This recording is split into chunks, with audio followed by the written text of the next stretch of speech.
कभी सोचा है कि मुंबई की किसी बड़ी महंगी बिल्डिंग का एक छोटा सा हिस्सा खरीदना कैसा रहेगा? पता है, हाल ही में हमारी संसद में एक ऐसी ही टेक्नोलॉजी पर बात हुई जो इसे सच कर सकती है। इसका नाम है एसेट टोकनाइजेशन। चलिए आज इसी को समझते हैं कि आखिर ये है क्या और ये हमारे लिए इतनी बड़ी बात क्यों है। देखिए, हम में से ज्यादातर लोगों के लिए बड़ी बड़ी प्रॉपर्टी में पैसा लगाना एक सपना ही होता है। करोड़ों की इन प्रॉपर्टीज पर सिर्फ कुछ गिने चुने अमीर लोगों का ही हक क्यों हो? क्या हो अगर टेक्नोलॉजी आकर इस बड़ी दीवार को ही गिरा दे? असल में ना एक आम निवेशक और बड़े मुनाफे वाली प्रॉपर्टीज के बीच एक बहुत बड़ी दीवार है।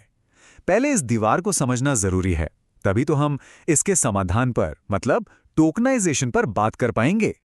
देखिए, एक तरफ तो हैं हमारे रोजमर्रा के investment options, savings account, mutual fund या फिर एफडी। ये सेफ हैं, लेकिन इनमें रिटर्न कुछ खास नहीं मिलता।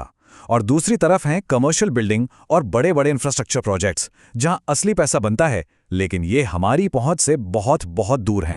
और यही है इस पूरी बहस का सबसे बड़ा मकसद। लक्ष्य ये है कि संपत्ति का मालिकाना हक सिर्फ कुछ अमीर लोगों तक ही न रहे, बल्कि हर किसी के लिए एक हकीकत बन सके। तो फिर इस बड़ी प्रॉब्लम का सॉल्यूशन क्या है? जवाब है एसेट टोकनाइजेशन। ये एक ऐसी टेक्नोलॉजी है जो इन्वेस्टमेंट की दुनिया का नक्शा ही बदल सकती है। अब ये सुनने में थोड़ा मुश्किल लग सकता है, लेकिन है बहुत सिंपल। मान लीजिए एक 100 करोड़ की बिल्डिंग है। एसेट टोकनाइजेशन उसे छोटे छोटे डिजिटल टुकड़ों में यानी टोकन्स में बांट देता है। मतलब अब उस बिल्डिंग के लाखों करोड़ों डिजिटल हिस्से हो गए। और ब्लॉकचेन टेक्नोलॉजी ये पक्का करती है कि हर लेन देन एकदम सेफ और ट्रांसपेरेंट हो। फिर कोई भी इन टोकन्स को आसानी से खरीद और बेच सकता है, बिल्कुल वैसे ही जैसे हम शेयर मार्केट में शेयर्स खरीदते बेचते हैं। इसको समझने का सबसे अच्छा तरीका है यूपीआई का एग्जाम्पल। याद है, यूपीआई आने से पहले डिजिटल पेमेंट कितना मुश्किल था। यूपीआई ने उसे गली के सब्जी वाले से लेकर बड़े बड़े शोरूम तक पहुंचा दिया। बस टोकनाइजेशन का लक्ष्य भी यही है, इन्वेस्टमेंट को सबके लिए आसान और सुलभ बनाना। दूसरा एग्जाम्पल लेते हैं शेयर मार्केट का। जैसे किसी कंपनी का एक शेयर खरीदकर कोई भी उस कंपनी का एक छोटा सा हिस्सेदार बन जाता है। ठीक उसी तरह एक एसेट टोकन खरीदकर कोई भी एक बड़ी बिल्डिंग या प्रोजेक्ट में हिस्सेदार बन सकता है। फर्क बस इतना है कि यहां बात कंपनी की नहीं, बल्कि एक रियल फिजिकल एसेट की हो रही है। और शायद सबसे जबरदस्त एग्जाम्पल है डिजिटल गोल्ड का। आज अगर कोई सिर्फ 500 रुपए का सोना खरीदना चाहे तो क्या कोई सुनार देगा? नहीं, लेकिन डिजिटल गोल्ड के जरिए ये मुमकिन है। टोकनाइजेशन बस इसी कॉन्सेप्ट को रियल एस्टेट और दूसरी बड़ी प्रॉपर्टीज पर लागू कर देता है।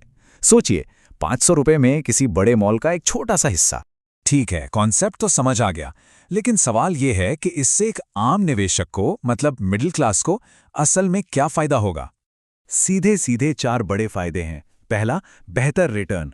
उन महंगी प्रॉपर्टीज से भी मुनाफा कमाने का मौका मिलता है जिनके बारे में पहले सोचना भी मुश्किल था। दूसरा, रिटायरमेंट प्लानिंग के लिए ये एक बहुत मजबूत ऑप्शन बन सकता है। तीसरा, इन्वेस्टमेंट करना इतना आसान हो जाएगा जैसे मोबाइल पर शॉपिंग करना। और चौथा और सबसे जरूरी, लिक्विडिटी। जब भी पैसों की जरूरत हो, अपने हिस्से के टोकन आसानी से बेचे जा सकते। और सबसे बड़ी बात, इसमें पारंपरिक प्रॉपर्टी खरीदने वाले झंझट ही खत्म हो जाते हैं। न कोई ब्रोकर, न रजिस्ट्री का चक्कर, न ही प्रॉपर्टी डीलर। इन सब की जरूरत ही नहीं पड़ती, जिससे खरीदने बेचने की लागत काफी कम हो जाती है।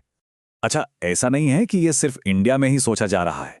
पूरी दुनिया में इस पर एक तरह की रेस लगी हुई है।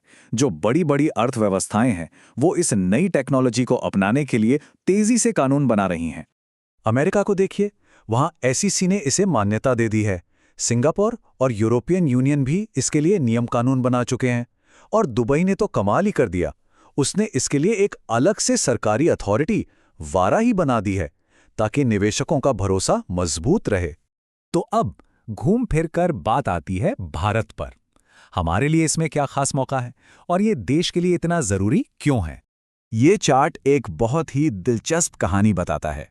हम भारतीयों की 70 से 80% जो जमा पूंजी होती है, वो रियल एस्टेट और सोने जैसी फिजिकल चीजों में ही लगी होती है।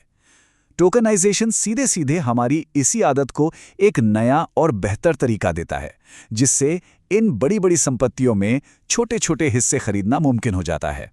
और इसका सबसे बड़ा फायदा क्या होगा? वो है पैसा, मतलब ग्लोबल कैपिटल।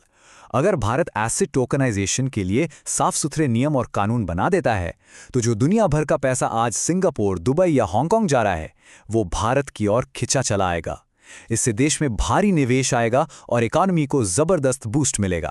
तो सवाल घूम फिरकर वहीं आ जाता है, क्या एसेट टोकनाइजेशन इन्वेस्टमेंट की दुनिया में वही क्रांति ला सकता है जो यूपीआई ने पेमेंट की दुनिया में लाई?